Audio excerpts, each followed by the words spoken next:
Jiwan wiped the sweat from her forehead and checked the temperature monitor again. The number glowed red on her wrist display, 847 degrees. Hot enough to melt lead, hot enough to kill any normal human in seconds. But her environmental suit kept her alive, at least for now. She stood in the middle of the dragon nursery, deep inside Mount Koresh. The cave walls glowed orange from the heat. Rivers of lava flowed through channels carved into the stone floor. This was home to 5 dragon hatchlings, and Jiwan had been studying them for 3 years. The hatchlings chirped softly as she walked past. Each one was about the size of a large dog, with scales that shimmered like polished metal.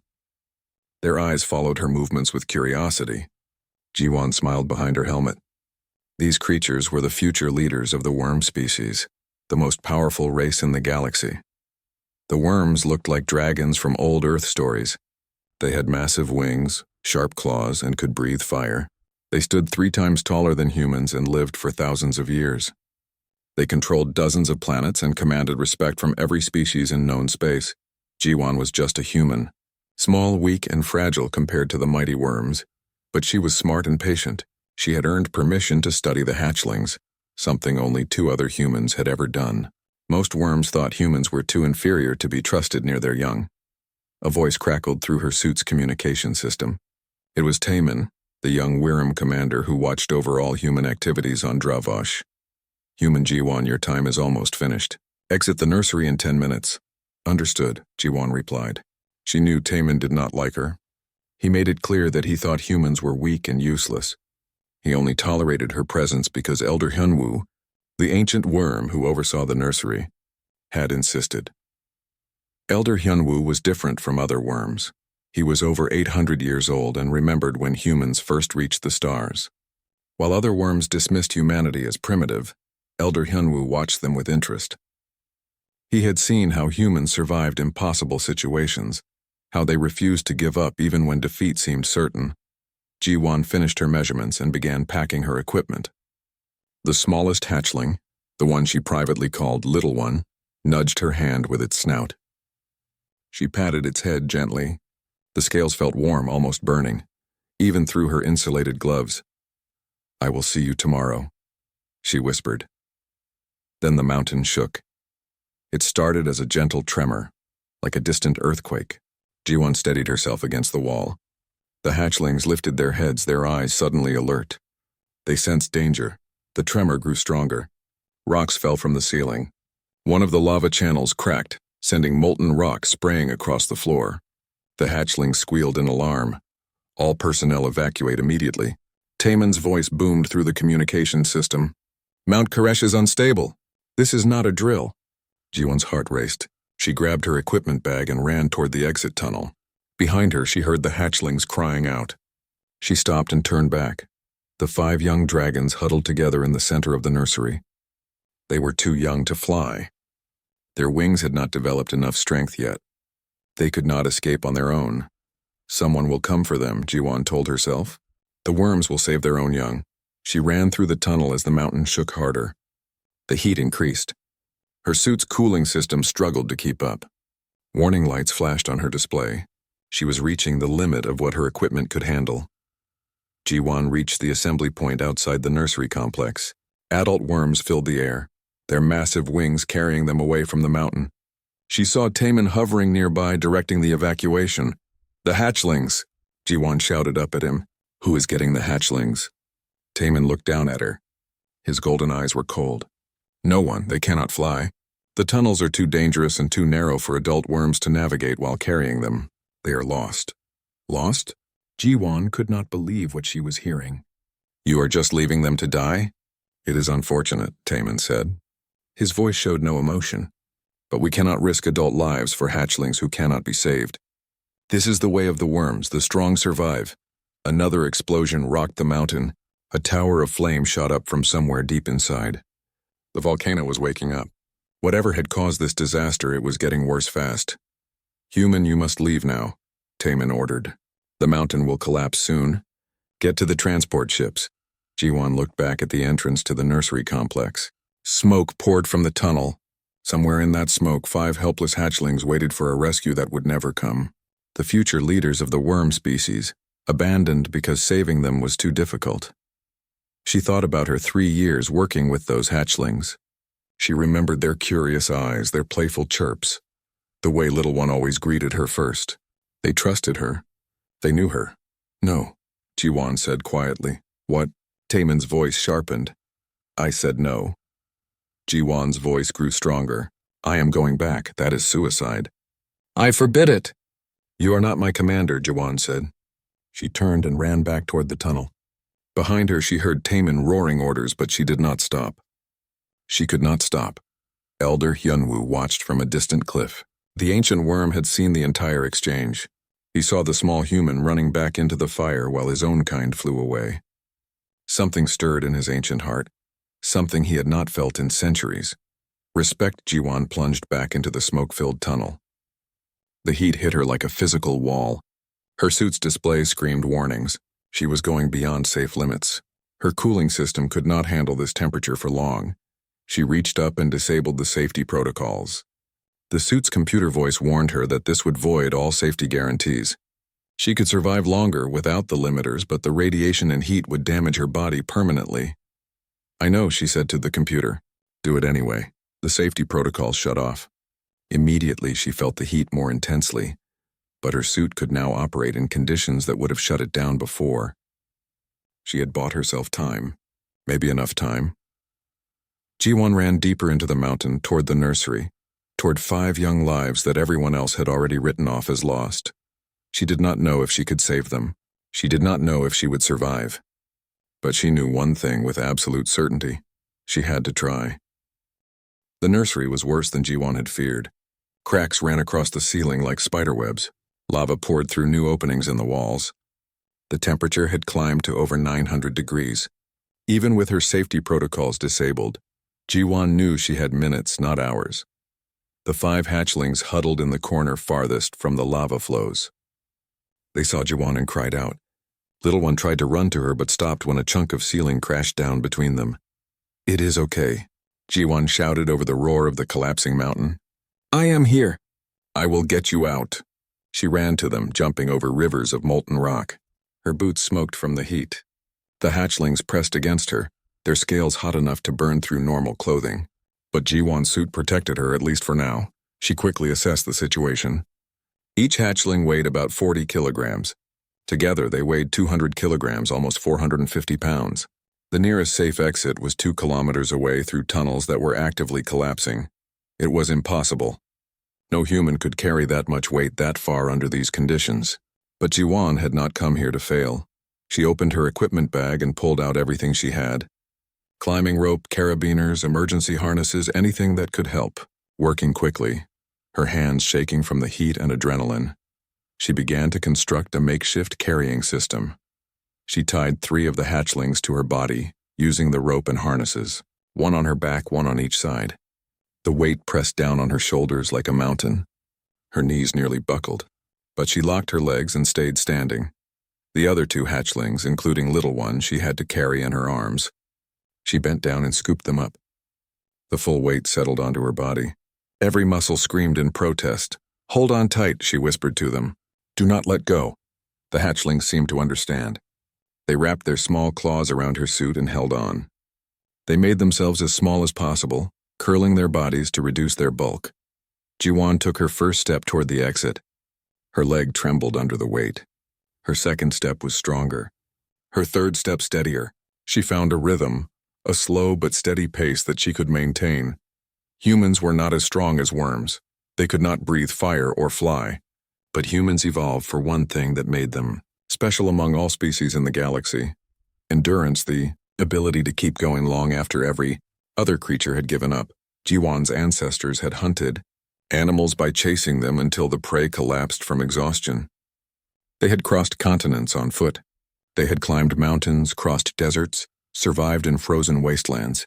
The human body was built to suffer and keep moving. She channeled that ancient strength now. One step, then another, then another. The tunnel ahead was a nightmare. Fire dripped from the ceiling. Toxic gases filled the air. Her suit's filtration system worked overtime, but smoke still seeped through the damaged seals. Each breath burned her lungs. Her display showed that her suit's integrity was falling. 87%, then 82%. The heat was cooking her alive inside the suit. She felt her skin blistering even through the insulation, but she kept walking. 100 meters down the tunnel, a section of the floor cracked open. Lava bubbled up from below. Jiwan had to edge along the wall, her back pressed against burning stone, the hatchlings whimpering in fear. Almost there. She lied. They were not almost there. They had 1,500 meters still to go, but the hatchlings did not need to know that. At 800 meters, her left leg gave out. The muscles had reached their limit. Jiwan fell to one knee, gasping. The hatchlings chirped in alarm. "I am fine," she gasped. Just need a moment, but she was not fine. Her body was failing. The heat, the weight, the toxic air.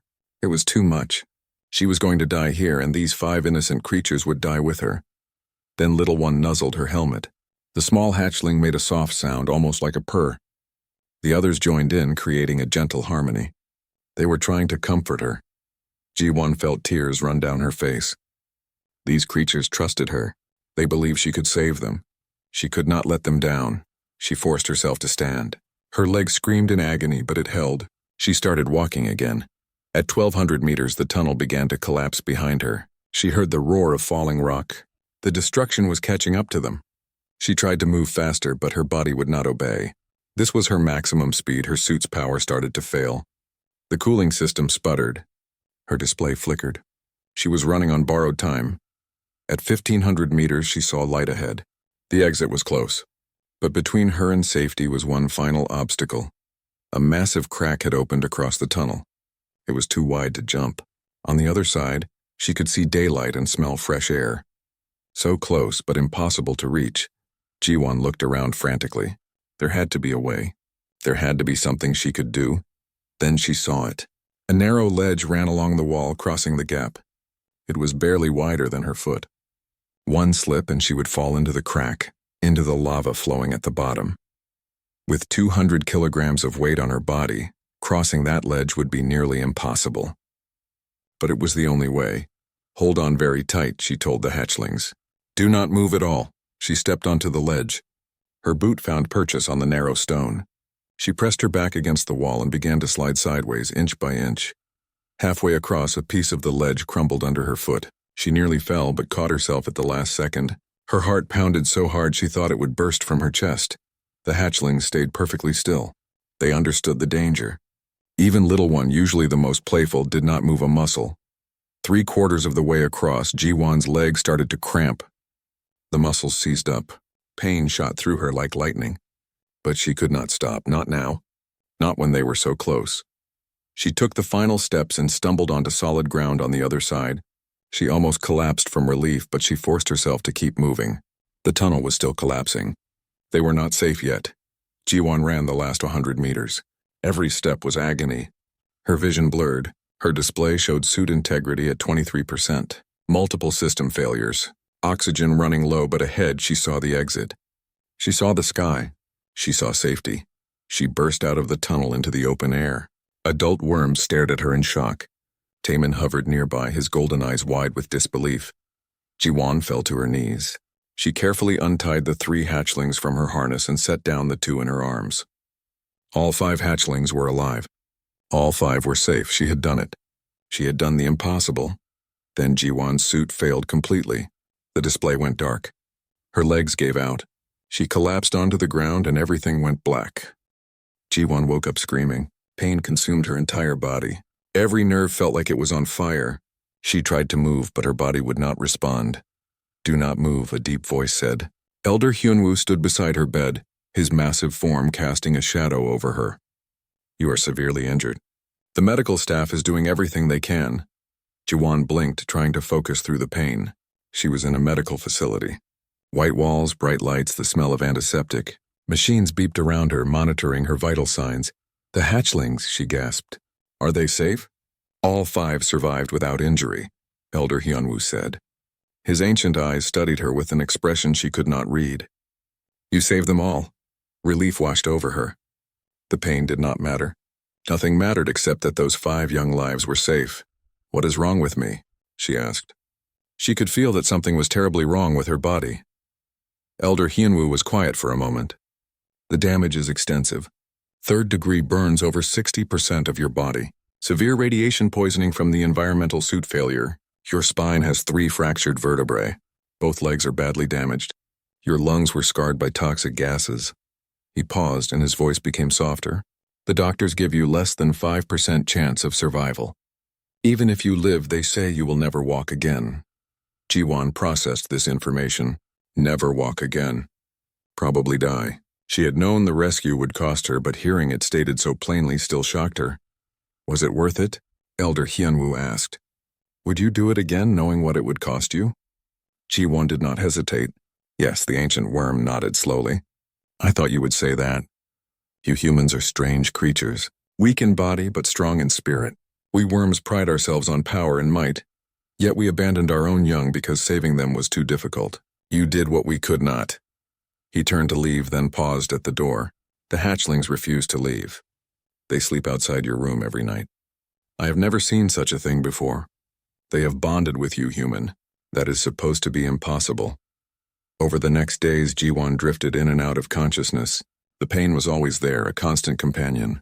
The medical staff worked around the clock, using every treatment available to keep her alive. Taemin came to visit on the 3rd day. The proud worm commander looked different. His golden eyes were troubled. He stood at the foot of her bed, silent for a long time. I told you to evacuate, he said finally. I ordered you to leave. Why did you disobey? Because it was wrong, Ji-won said weakly. Leaving them was wrong. Wrong. Taemin's voice rose. I made a tactical decision. Sacrificing adults for hatchlings who could not be saved would have been foolish. That is basic military strategy. They could be saved, Ji-won said. I saved them. You destroyed yourself doing it. Taemin roared. Look at you. You will probably die. And if you live, you will be crippled. How is that a victory? 5 hatchlings are alive, Ji-won said simply. That is the victory. Taemin stared at her. He seemed to be struggling with something. Finally, he spoke again, his voice barely above a whisper. I am a warrior. I have fought in 100 battles. I have commanded thousands of troops. I wear my medals with pride. But what you did in that mountain was braver than anything I have ever done. He turned to leave, but stopped at the door. I was wrong about humans. I was wrong about you. After he left, Ji-won closed her eyes. The pain was getting worse. The doctors had warned her that the next few days would be critical. Her body was fighting to survive, but the damage was severe. That night, she heard soft sounds outside her door. The hatchlings were there, just as Elder Hyunwoo had said. They chirped and called to her, letting her know they were close. Ji-won asked the medical staff to open her door. The 5 young dragons immediately crowded into the room. They were careful not to touch her injured body, but they surrounded her bed, creating a protective circle. Little one managed to climb onto the bed without bumping any of her injuries. The small hatchling curled up near her head and began to purr softly. The sound was soothing, almost hypnotic. For the first time since waking up, Ji-won felt the pain recede a little. She reached up slowly and touched little one's scales. They were warm but no longer burning. The hatchling pressed against her hand gently. Thank you for staying with me, she whispered. The days turned into weeks. Ji-won's body fought a desperate battle for survival. Several times her heart stopped. Several times the doctors managed to restart it. She developed infections. Her lungs struggled to function. Every day brought a new crisis, but she did not die. Humans had a reputation in the galaxy for being hard to kill. Other species called them cockroaches, meant as an insult. But there was truth in it. Human bodies were resilient in ways that baffled alien doctors. Ji-won's body began to heal. Slowly, painfully, but steadily, the burns started to close. The infections cleared. Her lungs grew stronger. Against all odds and medical predictions, she stabilized. The worm doctors were amazed. They studied her case with fascination. One doctor told her that no worm could have survived such injuries. Their powerful bodies were also more fragile in some ways. They could not endure the kind of long-term damage that human bodies could survive. News of her survival spread across the planet, then across the star system, then throughout the galaxy. The story became famous. A human scientist who ran into a burning mountain to save 5 dragon hatchlings, who carried them 2 kilometers through collapsing tunnels, who sacrificed her own body to protect young lives that were not even her own species. Other species heard the story and nodded. That was very human, they said. Humans were always doing crazy, impossible things like that. But the worms heard the story differently. They had to face an uncomfortable truth. They had abandoned their own young. They had declared them unsavable. They had flown away to safety while a small, weak human ran toward danger. It shook their entire culture. The worms had always believed they were superior to all other species. They were stronger, more powerful, longer lived. But in the moment of crisis, it was a human who showed true courage. Taemin began spending every day at the medical center. He sat outside Jiwon's room even when she was sleeping. He read human history, trying to understand what made them different. He found story after story of humans doing impossible things, surviving against odds that should have killed them, refusing to give up even when defeat was certain. 3 months after the rescue, Jiwon was strong enough to sit up in bed. Her body was covered in scars. Her legs still could not move. But she was alive. Elder Hyunwoo visited her that day with important news. "The High Council wishes to honor you," he said. "They want to award you the title of Flame Bearer. It is the highest honor we can give to a non-worm." Jiwon shook her head. "I do not need honors. I just did what needed to be done." "That is exactly why you deserve it," Elder Hyunwoo replied. 6 months passed. Jiwon's recovery continued at a pace that amazed the medical staff. What should have been impossible became merely difficult. What should have been permanent became temporary. The worm doctors combined their advanced medical technology with human medicine. They had never treated a human with such severe injuries before, so they consulted with specialists from Earth. Together, they developed new treatments that helped Jiwon heal faster. The burns healed, leaving scars that covered much of her body. Jiwon looked at herself in the mirror and saw a changed person. She no longer looked like the young scientist who had arrived on Dravosh 3 years ago. She looked like a warrior who had survived a battle. The radiation poisoning took longer to treat. The doctors used experimental therapies that pushed the limits of medical science. Jiwon endured weeks of painful treatments, but gradually, the radiation levels in her body decreased to safe levels. Her spine presented the biggest challenge. 3 fractured vertebrae had damaged her spinal cord. For months, she could not feel or move her legs. The doctors told her to accept that she would spend the rest of her life in a wheelchair. But Jiwon refused to accept it. Every day, she worked with physical therapists. She exercised her upper body to keep strong. She visualized her legs moving, sending signals down her spine even though nothing happened. The doctors said it was pointless, but she did it anyway. The 5 hatchlings grew rapidly during this time. They spent every moment they could with Jiwon. They brought her things they thought she might like: shiny rocks, interesting plants, even a small rodent once, which made the medical staff panic. Jiwon gave each of them names. The largest became Kwan, which meant strong. The fastest became Minjae, which meant wisdom. The most curious became Sujin, which meant excellence. The quietest became Heejin, which meant joy. And little one, her favorite, became Boyoung, which meant treasure. The hatchlings learned to respond to their names. They learned to understand basic commands. More importantly, they learned that not all species were the same. They learned that humans, though small and weak, had their own kind of strength. Taemin became a regular visitor. The proud commander had changed. He no longer looked at Jiwon with dismissal or doubt. He looked at her with respect, sometimes even with awe. He brought her books about worm history and culture. In return, she told him stories about Earth. They talked for hours about the differences between their species, about what made each one special. "I have been thinking," Taemin said one day. "We worms have always believed we were superior because of our strength and power. But maybe we were wrong about what makes someone superior." "There is no such thing as a superior species," Jiwon replied. "Every species is good at different things. Worms have power, humans have endurance, the Velkari have intelligence, the Threks have speed. We are all different, and that is good." Taemin nodded slowly. "You are wise for someone so young. I have lived 200 years, yet you teach me things I should have learned long ago." On the 7th month, something miraculous happened. During her daily therapy session, Jiwon felt a tingling sensation in her left toe. It was faint, barely noticeable, but it was there. She told her doctor, who examined her carefully. The scans showed something impossible. Her spinal cord had begun to repair itself. Slowly, nerve connections were growing back. The doctor could not explain it. Human bodies did not heal spinal damage like this. It should not be possible. But it was happening.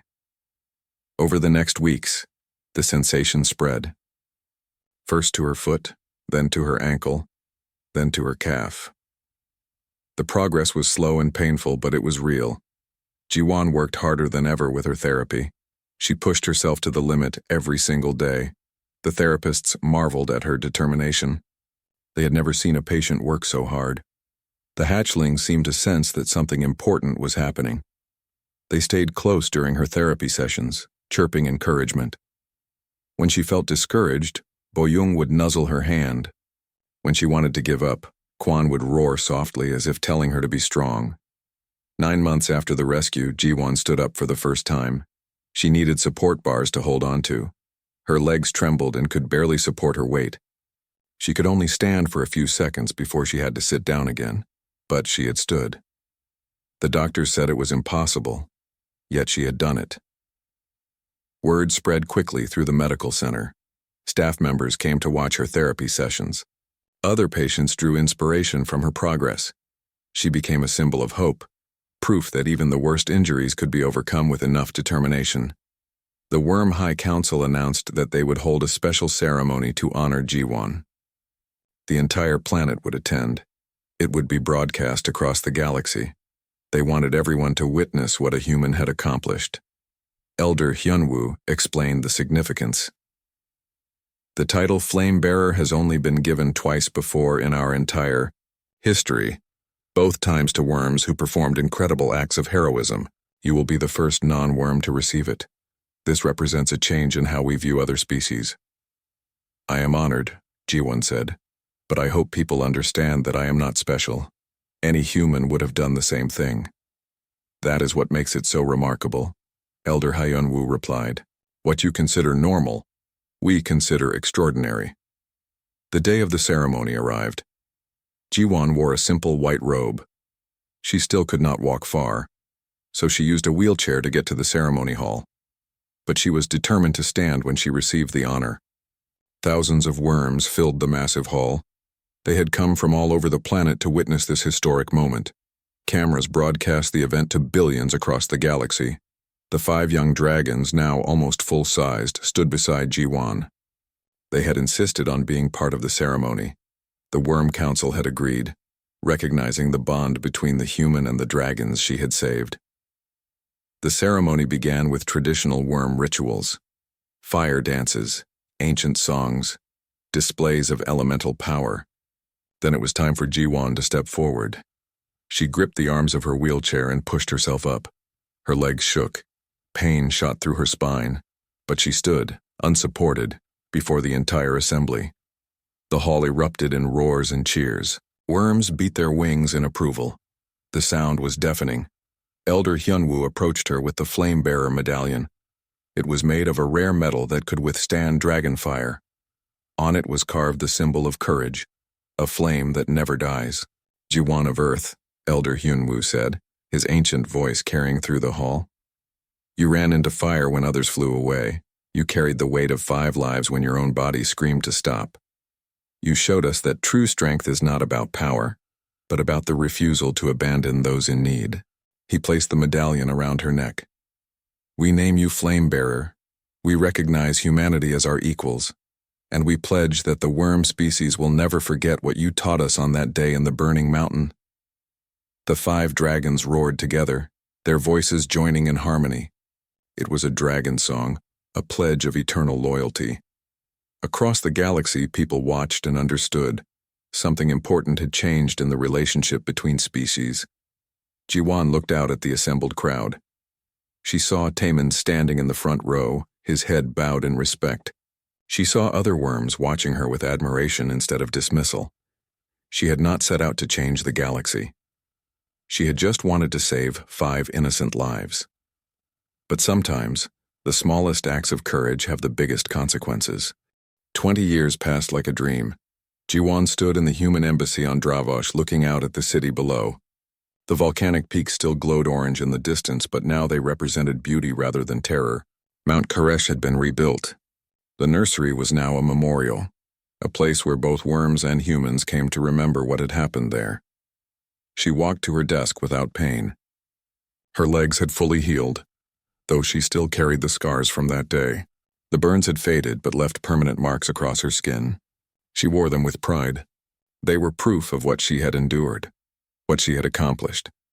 Jiwan was now the official human ambassador to Dravosh. She had not planned for this career. She had been a scientist, interested only in studying life forms, but fate had other plans. After the rescue, humans and worms needed someone who understood both species. Jiwan was the natural choice. A shadow passed over her window. She smiled and walked to the balcony. 5 massive dragons circled the embassy building. They had grown into magnificent creatures, each one a powerful warrior in their own right. Boyoung landed first, as always. The dragon was now 15 meters long, with scales that shimmered gold in the sunlight. The small hatchling that had nuzzled her hand in the medical center was now a respected member of the Worm Military Command. "Good morning," Jiwan said, scratching behind Boyoung's horns. The dragon purred, the same sound it had made as a hatchling. The other 4 landed around them. Kwanminje, Sujin, and Heejin. They had become her honor guard, a position they took very seriously. Wherever Jiwan went, they followed. It was unusual for a human to have dragon guards, but no one questioned it anymore. The bond between them was known throughout the galaxy. "We have a meeting with the High Council today," Jiwan said. "Are you ready?" The 5 dragons roared softly in agreement. They understood her perfectly. Over 20 years they had learned not just human language, but human ways of thinking. They were the bridge between 2 species, living proof that different races could work together. The meeting was important. Humans and worms were planning a joint colony on a new planet. It would be the first mixed settlement, where both species would live and work together as equals. Many worms still opposed the idea. They clung to the old belief that worms were superior and should not mix with lesser species. But the younger generation, the ones who had grown up hearing the story of the burning mountain, saw things differently. They understood that every species had strengths and weaknesses.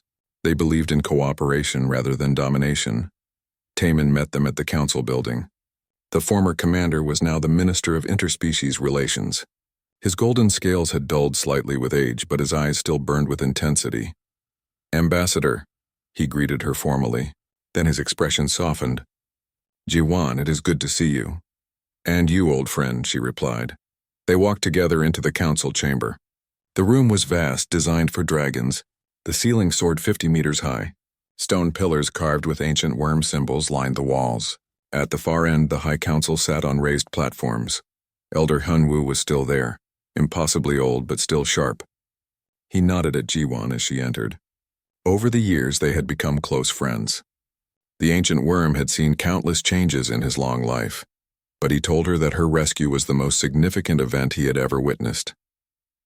The meeting began with formal speeches. Council members discussed the logistics of the joint colony. Resources, transportation, construction plans, all the boring but necessary details. Then one of the older council members stood. His name was Daishik, and he was known for his traditional views. He believed worms should maintain their dominance over other species. "I must speak against this plan," Daishik said. His voice boomed through the chamber. "We are worms. We are the strongest species in the galaxy. Why should we share a colony with humans as equals? They should serve us, not stand beside us." Murmurs ran through the chamber. Some council members nodded in agreement. The old prejudices ran deep. Jiwan stood to respond. Her voice was calm but carried clearly through the vast room. "Councilmember Daishik speaks of strength," she said. "The worms are indeed strong. You can breathe fire. You can fly. You live for thousands of years. These are remarkable abilities." She paused, looking around the chamber. "But strength comes in many forms. Humans are not as physically powerful as worms, but we have our own strengths. We endure, we adapt, we refuse to give up. 20 years ago, this council abandoned 5 hatchlings in a burning mountain. You declared them unsavable, but a human saved them, not because humans are superior, But because humans approach problems differently, what you saw as impossible I saw as merely difficult. Daishik's eyes narrowed. You sacrificed yourself foolishly. That does not prove humans are equal to worms. No, Jiwan agreed. It proves we are different. And different does not mean better or worse. It simply means different. She gestured to the 5 dragons standing behind her. These 5 worms learned that lesson as hatchlings. They know that cooperation between species makes everyone stronger. They represent the future of the worm race. Boyoung stepped forward and spoke. The dragon's voice was deep and powerful, but also gentle. We were there that day. We felt the heat of the fire. We experienced the terror of being abandoned, and we felt the relief when a human refused to leave us behind. The dragon looked directly at Daishik. Jiwan could have escaped safely. She chose to come back for us. That choice taught us more about courage and honor than any worm elder ever did. We are better warriors because of what she taught us. The other 4 dragons roared in agreement. The sound echoed through the chamber. Elder Hyunwoo rose slowly. The ancient worm's voice carried the weight of centuries. I have lived 850 years. I have seen empires rise and fall. I have witnessed countless battles and political changes. But I have never been more ashamed than I was on that day in the mountain. He looked around at the council members. We abandoned our own young because saving them was difficult. We valued our own safety over the lives of hatchlings. That was not strength. That was cowardice. Jiwan showed us what true courage looks like. She showed us that strength without compassion is meaningless. She showed us that we have much to learn from other species. Elder Hyunwoo turned to Daishik. You speak of maintaining our dominance. But dominance built on pride alone is fragile. True strength comes from working together, learning from each other, combining our different abilities. Daishik sat down slowly. He looked troubled, but he did not argue further. The council voted. The joint colony was approved by a large majority. It would be called New Haven, a place where worms and humans would build something new together. After the meeting, Jiwan stood on the balcony of the council building. Taemin joined her, along with the 5 dragons. You have changed our entire civilization, Taemin said quietly. Before you, we believed we were superior to all other species. Now we understand that we are simply different. That is a profound change. I did not set out to change anything, Jiwan replied. I just could not leave them to die. That is what makes it so powerful, Taemin said. You acted without thinking of politics or fame. You acted because it was right. Boyoung nudged Jiwan gently with a massive snout. You saved our lives. We will spend our lives making sure no one forgets the lesson you taught. Jiwan smiled and patted the dragon's scales. They were warm but no longer burning. Over the years, the 5 dragons had learned to control their heat so they would not hurt her. She looked out at the city. In the distance, young worms and human children played together in a park. It was a sight that would have been impossible 20 years ago. Now it was normal. The galaxy had changed. The story of the burning mountain had spread to every corner of known space. Other species heard it and understood. Humans were not the strongest or the smartest or the fastest, but they had one quality that made them special. They refused to give up. They refused to abandon those in need. They would walk into fire if it meant saving an innocent life. That was humanity. That was what made them worthy of respect. Jiwan touched the flame-bearer medallion she still wore. It hung around her neck, a constant reminder of that day. The scars on her body had faded over time, but she would carry them forever. She did not regret a single moment. She would do it all again without hesitation, because some things are worth any price. Some lives are worth saving no matter the cost. And sometimes one person's choice can change the entire galaxy. The dragon den had been burning. 5 hatchlings had been abandoned. But one human had refused to accept their fate. She had walked into the fire. She had carried them out in her arms. She had sacrificed everything to save them. And in doing so, she had proven that humanity deserved its place among the stars.